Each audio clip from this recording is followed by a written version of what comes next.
समझदार बहू। संजना, तुम तैयार नहीं हुई? बस 2 मिनट दीजिए, अभी चलते हैं। आप भी ना कितना परेशान हो जाते हो। वो बात नहीं संजना, मम्मी को बुरा लग जाएगा। मैं ऑफिस से आने में वैसे ही लेट हो गया। ओफो, आप भी ना बस एक ही बात करते रहते हो। अगर सलीके से नहीं गई तो मम्मी जी वैसे ही गुस्सा हो जाएंगी। सुननी तो मुझे पड़ेगी। ठीक है, जल्दी चलो। दोनों जल्दी से गाड़ी में बैठकर घर पहुंच जाते हैं। पिंक साड़ी में संजना बहुत सुंदर लग रही थी। घर पहुंचते ही राजेश घंटी बजाता है। सरला जी दरवाजा खोलती हैं। बेटे को सामने देखकर उनकी आंखों में आंसू आ जाते हैं। राजेश उनके पैर छूता है। क्या मम्मी, आप फिर से इमोशनल हो रही हो? पापा कहाँ हैं? बेटा अभी आ रहे हैं, बाजार से कुछ सामान लेने गए हैं। लो आ गए। पीछे खड़े मधुसूदन जी को देखकर सरला जी ने कहा। राजेश ने मुड़कर उनके पैर छुए। कैसे हैं पापा? बेटा मैं बिल्कुल ठीक हूँ, तुम दोनों कैसे हो? पीछे खड़ी संजना यह सब देख रही थी। उसके बाद उसने मम्मी पापा के पैर छुए और अपनी बहू को ढेर सारा आशीर्वाद दिया, लेकिन सरला जी ने उसे कोई आशीर्वाद नहीं दिया, जिसकी उसे उम्मीद भी नहीं थी। सरला जी को लगता था राजेश को बहला फुसलाकर गुरुग्राम ले गई नौकरी के बहाने मम्मी पापा से इकलौते बेटे को अलग करने के लिए वे संजना को दोषी मानती थी। अरे बेटा, खड़े क्यों हो? सभी ड्राइंग रूम में बैठे जाते हैं। संजना फटाफट किचन में जाकर पानी ले आती है। सभी पानी पीते हैं। बेटा, जॉब कैसी चल रही है? बढ़िया पापा, सब मजे से चल रहा है। क्या मजे से चल रहा है? देख, आंखों के नीचे काले गड्ढे पड़ गए हैं। यहाँ पास में नौकरी करता था, वहां तेरा ध्यान रखने वाला कौन है? इशारा संजना की तरफ था, क्योंकि वह भी तो जॉब करती थी। अरे यार, मम्मी फिर वही बात लेकर बैठ गई। आपको कितनी बार कहा है कि वहां मैं अपनी जॉब के कारण गया हूँ, और फिर अब आपसे हर वीक एंड पर मिलने तो आता हूँ। ठीक है, मैं कुछ नहीं कहूंगी, लेकिन अपना ध्यान तो रखा कर। मम्मी, ध्यान रखते हैं। हम दोनों ने जिम ज्वाइन किया है, वहां एक्सरसाइज करने के कारण आपको ऐसा दिख रहा है। अरे बच्चे आए हैं, इन्हें कुछ खिलाओगी पिलाओगी या सिर्फ ताने ही मारती रहोगी? सरला जी उठकर किचन में जाने लगती हैं। संजना उनके पीछे पीछे जाती है। लाइए मम्मी जी, मैं परोस देती हूँ। आप बैठ जाइए, अभी इतनी बूढ़ी नहीं हुई हूँ। तुम बैठो, तुम तो मेहमान बनकर आई हो। मैं लाती हूँ। संजना वापस आ जाती है। वहां एक नजर राजेश की तरफ देखती है। राजेश उसे शांत करने को कहता है। सरला जी कुछ देर में प्लेट में नाश्ता लगा कर ले आती हैं। चाय पियोगी या कुछ ठंडा? मम्मी आप बैठो, चाय संजना बना लाएगी। आप मेरे पास बैठो, आपसे ढेर सारी बातें करनी है। सरला जी आकर अपने बेटे के पास बैठ जाती हैं। मम्मी, तुम हर समय संजना को बुरा भला कहती रहती हो। जानती हो उसे बड़ी मुश्किल से एक छुट्टी मिलती है, उसमें वह जल्दी जल्दी घर के काम निपटा कर आप लोगों से मिलने आती है। अरे 2 लोगों का काम ही कितना होता है। सप्ताह में एक दिन अपने बूढ़े माँ बाप से मिलकर एहसान कर रहे हो। मत आया करो मिलने। जब मिलने आते हो तो रोती रहती हो। अब मिलने आए हैं तो ढंग से बात करने की बजाय लड़ रही हो। जब बच्चे मिलने नहीं आते हैं तो रोती रहती हो, और अब मिलने आए हैं ढंग से बात करने के बजाय लड़ रही हो। तभी संजना चाय लेकर आ जाती है। उसे देखकर सभी चुप हो जाते हैं। कुछ देर वहां रुककर दोनों वापस अपने फ्लैट पर आ जाते हैं। राजेश मम्मी जी का व्यवहार बदलता जा रहा है।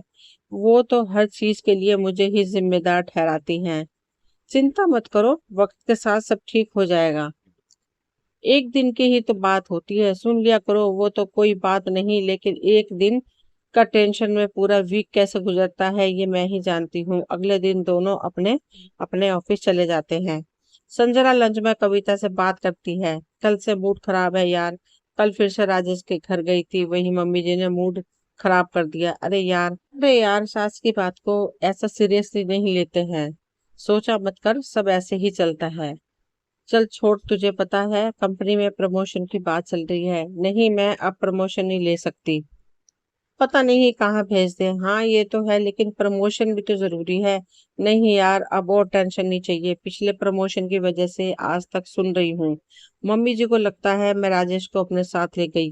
लेकिन एक बात सोच, अगर तू परमिशन लेती है और यहीं रहती है तो तुम दोनों बड़ा फ्लैट लेकर अपने सास ससुर को अपने साथ रख सकते हो। फिर तो सब ठीक हो जाएगा। तुझे पता है प्रमोशन मिलते ही काम का कितना प्रेशर बढ़ जाता है और सास ससुर यहाँ रहेंगे तो घर में भी बहुत काम करना पड़ेगा। उनके साथ राजेश भी काम को हाथ नहीं लगाते, नहीं तो मम्मी जी नाराज हो जाती हैं। चल ठीक है, सोच ले, अपना कैरियर भी तो बनाना है। देखा जाएगा। शाम को राजेश ऑफिस से घर आता है। राजेश, पता है ऑफिस में प्रमोशन की बात चल रही है। मैंने मना कर दिया, फिर से ट्रांसफर कर देते हैं। बड़ी मुश्किल से तो यहाँ सेट हुए हैं। हाँ ठीक है संजना, अभी कुछ दिन ऐसे ही चलने देते हैं। मैं भी कहीं नहीं जाना चाहता। सुनो, मुझे एक हफ्ते के लिए बाहर जाना है। तुम इस शनिवार अकेली मम्मी पापा से मिलने चली जाओगी?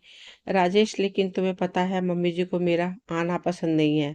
वो तो बस तुम्हें देखना चाहती हैं। वो तो मैं जानता हूँ, लेकिन अगर हम दोनों में से कोई नहीं गया तो उन्हें चिंता हो जाएगी। ठीक है, मैं चली जाऊंगी। शनिवार को संजना राजेश के मम्मी पापा से मिलने चली जाती है। राजेश नहीं आया क्या? बात है मम्मी जी, वो बेंगलुरु गए हैं कंपनी के काम से। मंडे तक आ जाएंगे। पहले तो मुझे बता के जाता था, अब की बार बताकर भी नहीं गया। मम्मी जी, अचानक जाना पड़ा। मंडे को आते आपसे मिलने आएंगे। कोई बात नहीं बेटा, तुम बैठो, मैं आप दोनों के लिए गाजर का हलवा लाई हूँ। मम्मी जी को बहुत पसंद है। सरला जी को संजना की बातों में कोई इंटरेस्ट नहीं था। उनकी आंखें राजेश को देखने को तरस रही थी। संजना ने हलवा परोस कर दिया तो सरला जी ने जैसे ही तैसे खा लिया। बेटे की चिंता में उनका मन उदास हो चला था। कुछ देर वहां रुककर संजना उनसे विदा लेकर घर आ गई। रात को करीब 2 बजे अचानक संजना के फोन की घंटी बजी। संजना ने देखा, अनजान नंबर से फोन था। हेलो, संजना जी बोल रही हैं? मैं अपोलो हॉस्पिटल से बोल रहा हूँ। आपके पति का एक्सीडेंट हो गया है, आप जल्दी से आ जाइए। क्या हुआ? उन्हें तो ठीक तो है जी, वो अभी आईसीयू में हैं, आप आ जाइए बस। संजना की आंखों में आंसू बह रहे थे। वो जल्दी से अपने भाई सचिन को फोन करके सब बताती है। सचिन गाड़ी लेकर संजना के फ्लैट के नीचे पहुंचता है। संजना रोती हुई गाड़ी में बैठ जाती है। दीदी चिंता मत करो, थोड़ी बहुत लगी होगी, लेकिन जीजा जी तो कल आने वाले थे, पता नहीं उन्होंने कुछ बताया नहीं। कब फ्लाइट ली, कब दिल्ली आए आ गई? मैं मम्मी पापा को बता देती हूँ। नहीं दीदी, पहले हम जीजू को देखते हैं, वे घबरा जाएंगे। आपको छोड़कर सुबह मैं उन्हें ले आऊंगा। फोन मत करना, ऐसे में उन्हें संभालना मुश्किल हो जाएगा। दोनों हॉस्पिटल पहुंच जाते हैं। राजेश एयरपोर्ट से कैब लेकर गुरुग्राम आ रहा था, तभी कैब का एक्सीडेंट हो गया। डॉक्टर ने बताया राजेश सीरियस है। डॉक्टर साहब, मैं एक बार उनसे मिल सकती हूँ? देखिए, अभी हमें कुछ ऑपरेशन करने हैं। चलिए ठीक है, लेकिन केवल 5 मिनट आप उनसे मिल सकती हैं। उसके बाद हम उन्हें ऑपरेशन थिएटर में ले जाएंगे। सचिन, तो मम्मी जी को और पापा जी को ले आ। उन्हें आईसीयू के बारे में मत बताइए, बस कह दियो थोड़ी सी चोट लगी है। संजना उसे भेजकर राजेश से मिलने जाती है। राजेश के पूरे शरीर पर पट्टियां बंधी थी। वह दर्द से कर्रा रहा था। उसके पैर पर प्लास्टर चढ़ा था, हाथों पर भी पट्टियां बंधी थी। संजना आंसू पोंछते हुए राजेश के करीब पहुंची। कैसे हो आप? राजेश थोड़ी सी आंख खोलकर संजना को देखता है। उसकी आंखों से आंसू बह रहे थे। मेरे मम्मी पापा का ध्यान रखना, आप चिंता न करें, हम दोनों उनका ध्यान रखेंगे। संजना की आंखों से आंसू बह रहे थे। मम्मी कहाँ है? एक बार इससे आगे राजेश कुछ बोल नहीं पाया। सचिन गया है उन्हें लेने, अभी आते हैं वो दोनों। दर्द के कारण राजेश कुछ बोल नहीं पा रहा था। उसकी आंखों से आंसू बह रहे थे, जैसे सब कुछ छूटता नजर आ रहा था उसे। इधर सचिन मधुसूदन जी और सरला जी को लेकर हॉस्पिटल पहुंचा। उन्हें दूर से देखकर संजना ने अपने आंसू जल्दी से पोंछ लिए। बेटी, क्या बात है, कैसे है राजेश? अब संजना ने कुछ नहीं कहा, आईसीयू की ओर इशारा कर दिया। सरला जी की आंखों से आंसू बह रहे थे। ये तो कह रहा था कि थोड़ी सी चोट लगी है, फिर आईसीयू में क्यों है? मैंने इसे बताने के लिए मना किया था। आप उनसे मिल लीजिए, आपको बहुत याद कर रहे हैं। राजेश के मम्मी पापा दोनों आईसीयू में जाते हैं। राजेश बेटा उठ, क्या हो गया है तुझे? माँ जी, मैं जा रहा हूँ, अपना ध्यान रखना। संजना पर गुस्सा मत करो ना। पापा मुझे माफ कर देना। बहुत मुश्किल से राजेश बोल पा रहा था, उसकी जबान लड़खड़ा रही थी। बेटा हिम्मत मत हार, तू ठीक हो जाएगा, हम तुझे कहीं नहीं जाने देंगे। अपनी माँ को किसके भरोसे छोड़कर जा रहा है? तुझे ठीक होना पड़ेगा, मेरा ख्याल कौन रखेगा? राजेश कुछ चाह कर भी बोल नहीं पा रहा था।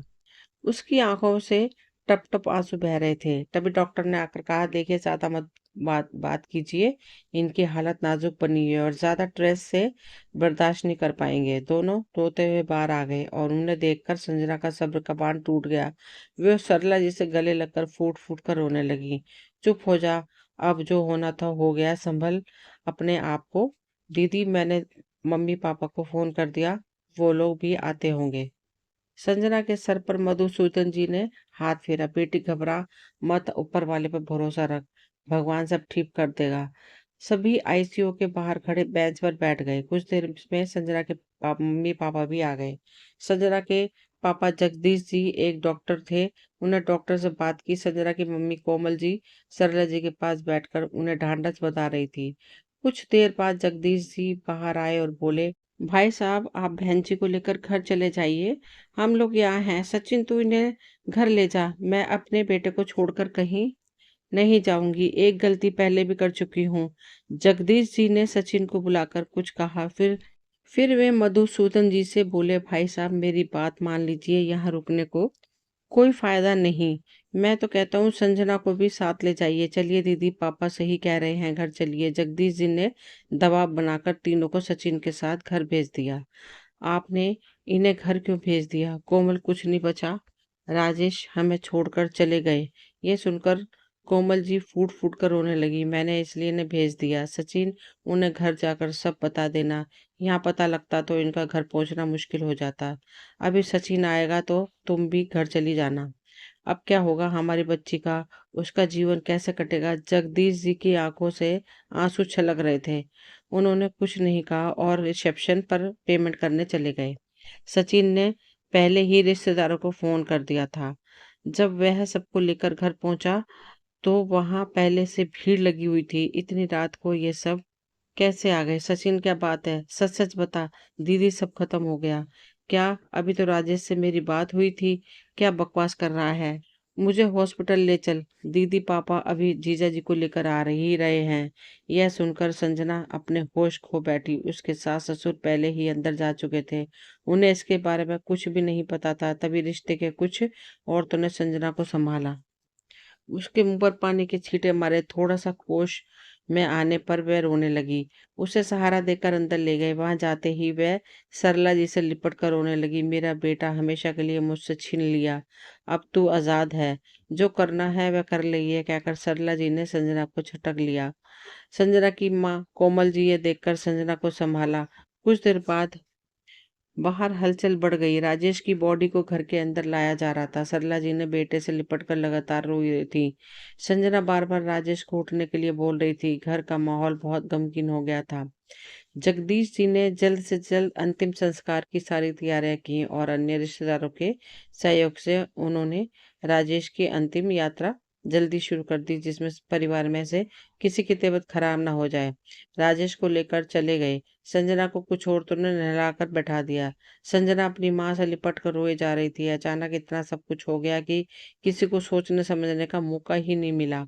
कुछ घंटों के बाद सभी लोग अंतिम संस्कार करके वापस आ गए। जगदीश जी और कोमल जी ने सभी परिवार वालों को संभाला। वे पूरी रात उसके साथ रहकर सबको संभालते रहे। आज राजेश को गए 1 हफ्ता हो गया था।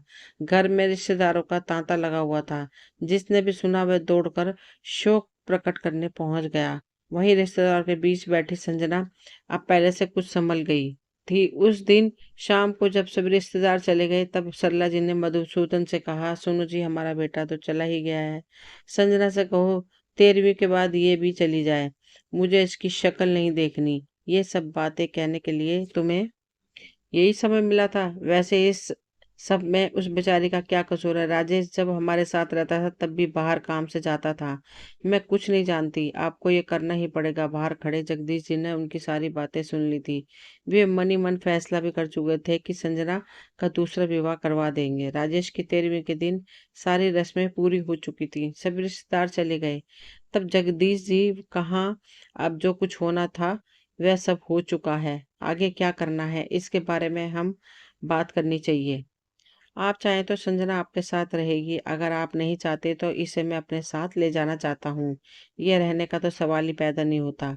आप इसे ले जाइए। वैसे भी अभी तक तो आप इसकी दूसरी शादी के बारे में सोच चुके होंगे। हाँ, यही ठीक रहेगा। इसे दूसरी शादी करनी है या नहीं इसका फैसला है, मैं इसी पर छोड़ रहा हूँ। चल बेटी संजना, वहां से फ्लैट खाली करके घर चलते हैं। पापा आप भूल रहे हैं, मैं अपने घर में हूँ, आप मेरे ससुराल में हैं, आपको जाना चाहिए, लेकिन बेटा ये लोग तुझे रखना नहीं चाह रहे हैं। हाँ, तुम्हारे पापा ठीक कह रहे हैं, जाओ अपने घर। संजना, मम्मी जी आप कुछ भी कहती रहे, मैं आपको अकेला छोड़कर नहीं जाती। राजेश ने मरते समय मुझसे वादा लिया था कि मैं आपका और पापा जी का ध्यान रखूंगी। अपने पति की अंतिम इच्छा को मैं हर हाल में पूरा करूंगी। यह सुनकर सरला जी की आंखों से आंसू बहने लगे। उन्हें विश्वास ही नहीं था कि संजना ऐसा चाहेगी। सरला यह है, इस घर की बहू है, अपनी मर्जी से चाहे तो यह जा सकती थी, लेकिन उसने हमारे बेटे की अंतिम इच्छा का सम्मान किया, इसलिए मैं चाहता हूँ कि यह भी यहीं रहे। बेटी, तू अपने भविष्य के बारे में सोच। हम चाहते हैं कि तेरी दूसरी शादी कर दें और तू अपना जीवन नए सिरे से शुरू कर दे। लेकिन पापा, मेरे सास ससुर के भविष्य का क्या? इन्हें कौन देखेगा? आपको पता है राजेश अपनी मम्मी पापा से कितना प्यार करते थे। यह जिम्मेदारी वे मुझे सौंप कर गए हैं। बेटी, मैं हमेशा तुझे गलत समझती रही, लेकिन आज तूने मेरी आंखें खोल दी। मैं सच्चे मन से कह रही हूँ, तू अपने घर चली जा, अपना घर बसा ले, हमारी चिंता छोड़। वैसे भी हम लोग कितने दिन जिंदा रहेंगे, हमारे लिए राजेश की यादें ही काफी है। मम्मी जी, मैं आप लोगों को छोड़कर कहीं नहीं जा रही हूँ। आपका ध्यान रखना मेरी जिम्मेदारी है। आप चाहें तो मुझे घर से बाहर निकाल दें, लेकिन फिर भी मैं बाहर खड़ी रहूंगी, बाहर पड़ी रहूंगी। लेकिन ठीक है बेटी, जा, तेरा फैसला, लेकिन ऐसा ना हो कल तुझे अपने फैसले पे पछतावा हो। अगर ऐसा हो तो अपने पिता के घर चली आना। यह कहकर जगदीश जी कोमल जी के साथ वहां से चले गए। सचिन, कल उस फ्लैट से सारा सामान यहाँ ले आना। मम्मी जी आप क्या खाएंगी बता दीजिए, मैं किचन में जा रही हूँ। सरला जी की आंखों से टप टप आंसू बह रहे थे। जिस बहू से वे उससे ज्यादा नफरत करती थी, वे आज बेटा बनकर खड़ी हो गई। अगले दिन सुबह संजना जल्दी से तैयार हो गई। उसने सबसे पहले सबके लिए खाना बनाया, फिर चाय बनाकर सास ससुर के कमरे में गई।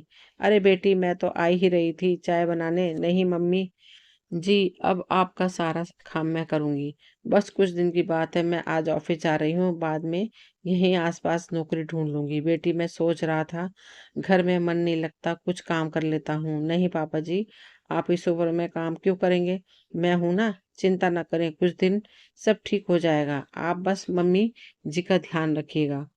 संजना ऑफिस के लिए निकल गई। ऑफिस में पहुंचकर संजना अपने काम जल्दी जल्दी निपटाने लगी। खाली समय मिलते ही उसने नौकरी के लिए अप्लाई कर देना शुरू कर दिया। लंच के समय उसके पास काम करने वाले उसके पास आकर बैठ गए। आप सब मेरा दुख बांटने आए हैं, लेकिन चिंता न करें, मैं बिल्कुल ठीक हूँ। चलिए अपना लंच एंजॉय करते हैं। संजना को मुस्कुराते देख सबका मन हल्का हो गया। कुछ देर बाद संजना अपने बॉस अविनाश जी के पास गई। सर, मुझे आपसे कुछ बात करनी है। संजना, मैं अगर तुम्हारे किसी काम आ सकूं तो मुझे बहुत अच्छा लगेगा। तुम इस ऑफिस में कई सालों से मेहनत और लगन से काम कर रही हो। सर, मैं अब अपने सास ससुर के साथ रहने चली जाऊंगी, इसलिए यहाँ पहुंचना मेरे लिए कठिन हो गया है। इसलिए मैं सोच रही थी आप मेरा रेजिग्नेशन एक्सेप्ट कर लें। ये तुम क्या कह रही हो?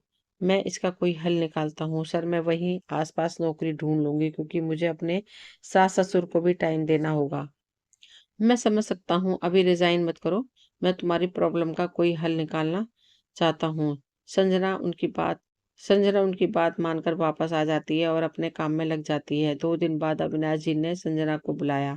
संजना, मैंने सारा इंतजाम कर लिया है, तुम अपने घर से वर्क फ्रॉम होम कॉन्सेप्ट पर काम कर सकती हो। अभी जरूरी हुआ तो ऑफिस आ जाना, लेकिन ये सब कैसे होगा? तुम उसकी चिंता मत करो, आज तुम अपना लैपटॉप ले जाना और कल से काम शुरू कर देना। इससे तुम्हें जॉब भी नहीं छोड़नी पड़ेगी। थैंक यू सर, अपनी मेरी बहुत मदद कर दी। शाम को संजना घर आकर ये बात अपने सास ससुर को बताती है।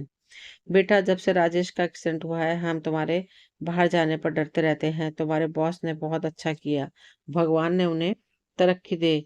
कुछ दिन बाद एक दिन दोपहर को घर की घंटी बजी। संजना ने गेट खोला तो सामने अविनाश जी खड़े थे। सर, आप? संजना को जरूरी काम था, एक प्रेजेंटेशन बनानी थी। सर, मुझे बताने में आ जाती, नहीं इतना टाइम नहीं था, इसलिए मैं आ गया। तभी मधुसूदन जी और सरला जी आ गई। अविनाश जी ने उनके सर पैर छुए। मम्मी जी, ये मेरे बॉस हैं। बेटा, तुमने इस कठिन समय में हमारी बेहद मदद की है। बैठो, मैं तुम्हारे लिए चाय बनाती हूँ। नहीं आंटी जी, आप चिंता ना करें, मुझे कुछ जरूरी काम था इसलिए आना पड़ा। नहीं तो आप लोगों को डिस्टर्ब नहीं करता। बेटा, इसे अपना ही घर समझो।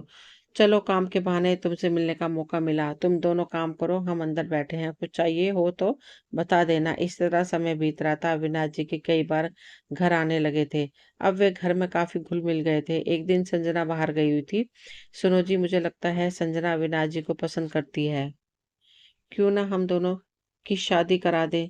हाँ, मैंने भी नोटिस किया है। तुम संजना का मन टटोल कर देखो। सरला जी संजना से बात करती है, लेकिन वे साफ मना कर देती है। मैं ऐसा कैसे कर सकती हूँ मम्मी जी? मम्मी, मैं आप लोगों को छोड़कर कहीं नहीं जा सकती। बेटी, हम अपना ध्यान रख लेंगे। तेरे आगे पूरी जिंदगी पड़ी है। अगले दिन संजना जब काम कर रही थी, तब अविनाश जी का फोन आया। संजना, आज एक क्लाइंट के साथ मीटिंग थी, क्या तुम मेरे साथ चल सकती हो? मैं तुम्हें घर से ले लूंगा। सर, बात है कि अगर आप बार बार मेरे घर आएंगे तो मेरे सास ससुर और मोहल्ले वाले पता नहीं क्या सोचेंगे। मैं आपका दिल नहीं दुखाना चाहती, लेकिन आप चाहते हैं कि एक विधवा को समाज किस नज़र से देखता है। अगर आप चाहें तो मैं रिजाइन कर सकती हूँ। मुझे माफ करना संजना, मैं समझ सकता हूँ। तुम्हें रिजाइन करने की जरूरत नहीं है। हम लोग सारा काम ऑनलाइन निपटा लेंगे। इसी तरह कुछ दिन बीत गए। एक दिन सरला जी ने संजना से पूछा, बेटी, बहुत दिनों से अविनाश नहीं आए। माँ जी, मैंने उन्हें यहाँ आने के लिए मना कर दिया। लेकिन क्यों? माँ जी, बहुत सोच समझ कर चलना होगा। उनका बार बार यहाँ आना, कल कोई उंगली उठाने लगे तो क्या होगा? लगता है बेटी, उस दिन की बात तूने दिल से लगा ली। हमारा वो मतलब नहीं था। हम तो बस तेरा मन टटोल रहे थे। नहीं माँ जी, वो बात नहीं है। हमें समाज में रहना है तो सब कुछ सोच के ही चलना होगा। लेकिन बेटी, उन्हें बुरा लग जाएगा। माँ जी, मुझे उससे कोई फर्क नहीं पड़ता। अगर उन्हें बुरा लगेगा तो ये उनकी प्रॉब्लम है। ज्यादा से ज्यादा क्या होगा? मेरी नौकरी चली जाएगी। सरला जी चुप रह जाती है। इसी तरह समय बीतने लगता है। एक दिन मधुसूदन जी ने संजना के पिता जगदीश को फोन किया। जगदीश जी कहते हैं, समधी जी, मैं बहुत बढ़िया हूँ। आप बताइए, आप कैसे हैं? मैं तो ठीक हूँ समधी जी, लेकिन आपसे संजना के बारे में बात करनी थी। मैं चाहता हूँ कि आप उसे समझाएं। वह दुनिया से अलग होकर केवल हम दोनों के बारे में सोचती रहती है। जहाँ तक कि अब उसने अपनी नौकरी भी दांव पर लगा दी। हमारा क्या है? राजेश के जाने से आधे तो हम पहले ही टूट चुके हैं। अब जितने दिन भी जिंदगी के बचे हैं किसी तरह काट लेंगे, लेकिन उसके सामने तो पूरी जिंदगी पड़ी है। कल आप और हम नहीं होंगे तो इसका साथ देने के लिए कोई तो होना चाहिए। मधुसूदन जी ने सारी बात समझाते हुए अविनाश के बारे में भी बता दिया। आप चिंता ना करें भाई साहब, मैं संजना से बात करूंगा। सभी मिलकर संजना को समझाने की कोशिश करते हैं, लेकिन संजना अपने फैसले पर अटल रहती है। आप सबकी बात सही है, लेकिन मैंने भी राजेश से कुछ वादा किया था, वो मैं किसी भी हाल में नहीं तोड़ सकती। इसी तरह कुछ दिन और बीत जाते हैं। सरला जी और मधुसूदन जी बहुत दुखी रहने लगते हैं। एक दिन दोनों चुपचाप घर छोड़कर जाने का फैसला कर लेते हैं। दोनों एक दिन चुपचाप रात को एक बैग में अपने कपड़े लेकर घर से निकल जाते हैं। घर से बहुत दूर मधुसूदन जी ने एक वृद्ध आश्रम में बात कर रखी थी। दोनों उसी के लिए रवाना हो जाते हैं। घर से बाहर निकलकर सरला जी पलटकर एक बार अपने घर की ओर देखती हैं। उनकी आंखों में आंसू बहने लगते हैं। क्या दिन देखने पड़ रहे हैं? चुपचाप निकल चलो, हमें अपनी बेटी के भविष्य के लिए कष्ट उठाने की होंगे। इसलिए मैं आपके बैंक के कार्ड, घर के कागज, अपना फोन सब छोड़ दिया है, जिससे वो हमें ढूंढ न सके। दोनों रात की ट्रेन पकड़कर एक अनजान शहर के वृद्ध आश्रम में पहुंच जाते हैं। सुबह जब संजना अपने सास ससुर को चाय देने जाती है तो वहां उसे एक खत मिलता है। बेटी संजना, हमें माफ कर देना। हम घर छोड़कर जा रहे हैं। हमें ढूंढने की कोशिश मत करना। जिंदगी में आगे बढ़ जाना। अब तुम्हारे ऊपर कोई बोझ नहीं है। हमारा आशीर्वाद हमेशा तुम्हारे साथ रहेगा। यह पढ़कर संजना के होश उड़ जाते हैं। वह निढाल होकर जमीन पर गिर जाती है। उसकी आंखों से आंसू बह रहे थे। ये अपने क्या किया राजेश की तरह आप भी मुझसे मुंह फेर कर चले गए।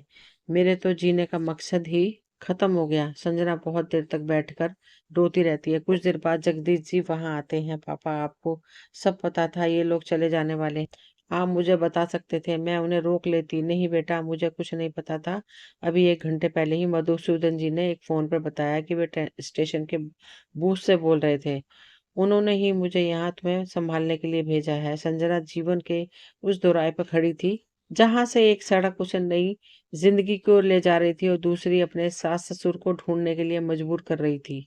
संजना इसी कश्मकश में फंसी थी कि क्या करे, कहाँ जाए। दोस्तों, ये कहानी यहीं तक थी। ये मुझे उम्मीद है आप सभी को पसंद आई होगी। अगर पसंद आई हो तो प्लीज़ लाइक शेयर सब्सक्राइब करें। मिलती हूँ अगली वीडियो में, तब तक के लिए थैंक यू।